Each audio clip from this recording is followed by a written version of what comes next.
Good morning. Well, realizing Luke's ministry and what he did to help Paul in his ministry, how he settled down to write this gospel and the Acts of the Apostles, suddenly certain things begin to make sense. I just point out one of them before we get back to the beginning of Luke's gospel. Have you ever wondered why it is that Luke makes no reference at all to the coming of the Magi, the wise men, and why he makes no reference at all to Herod's slaughter of the innocents, and why he doesn't mention at any time Jesus going down into Egypt to get away from Herod's jurisdiction? Luke's gospel is so much straightforward. It just tells about Jesus being born and then going back to Nazareth. He just misses out that whole section. He must have known about it, but he misses it out. Well, the reason he missed it out becomes obvious when we realize why he was writing the gospel. He was writing it to Roman authorities. Now, in the year 56 BC, the Roman legions had crossed the Euphrates and were doing battle with the Parthians. And in 56 BC, the Roman legions were completely defeated at the city of Caria. They withdrew again across the Euphrates, but there was always bad feeling between the two. And these wars and these battles carried on for several hundreds of years.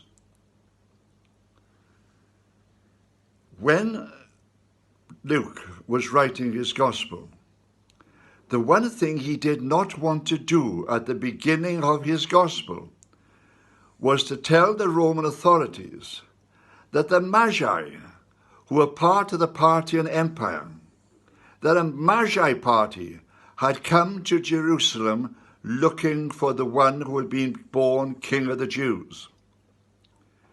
Because they might have suddenly thought, this is to do with our enemies. This is to do with the Parthians. This man, Jesus, this follower of his, Paul, they belong to our enemies. They must therefore be rejected. So Luke makes no mention of it at all, because the Magi, of course, came from this part of the world. They came from Babylon. They were part of the Babylonian Empire. Oh, by the way, it wasn't three old men riding on camels. It would have been a very large group. They'd have had servants, they'd have had men-at-arms travelling with them. It would have been an armed group. And when you realise when they came to Jerusalem itself, looking for the one who had been born King of the Jews, Herod doesn't send out people with them. And the Romans ignore them as well, because this was very tricky ground. If suddenly there was animosity or a battle between the Magi group and the Roman authorities, they wouldn't know exactly where it would end. And so this particular group of Magi coming to visit Jesus, coming from Parthia, Luke ignores it altogether in order that the Romans will not become confused. In the same way, because he's writing for Roman authorities, he says right at the very beginning of his gospel, he is writing an orderly account. You see, the Romans liked things orderly. Doesn't mean to say he's going to put every single detail down. He is going to select the details he's going to use. But it'll be an orderly account that they'll be able to understand exactly who Jesus was and what he had done and what it was that Paul was preaching and teaching about. He writes to a person called Theophilus. Now, this might have been just the name of the magistrate, or it might have been just a name that he made up. It means lover of God.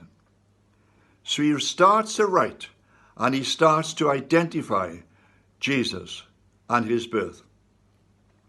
He tells us immediately that it was during the time when Herod was king. See, the Romans like that. It identifies the time exactly when all these things started. Just like later on, he's going to say, and Mary and Joseph went to Jerusalem during the time of this census, and he identifies the census. Because once again, the Roman authorities were like that. It fitted within their time scale. They understood it. They could look up their own records and find out who these people were. If necessary, because they were well organized, they could have identified Joseph and Mary's father and her brothers and all other members of the family who had gone to Bethlehem at this time to register, because their names would have been recorded. So Luke points this out very simply and puts a date and stamp on it to show who Jesus was and when he was born.